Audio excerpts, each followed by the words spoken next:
This is the steps you got to take when you're replacing the rear brake pads, and it's got an electronic parking brake.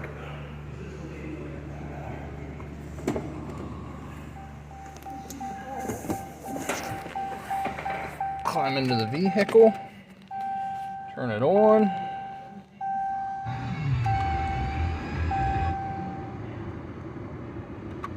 Go to your settings.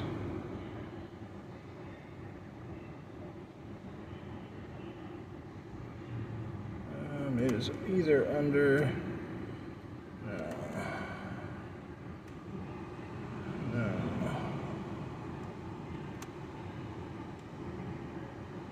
Brakes and brake service mode, and yes. And once it does that, you can turn your key off and replace your brake pads.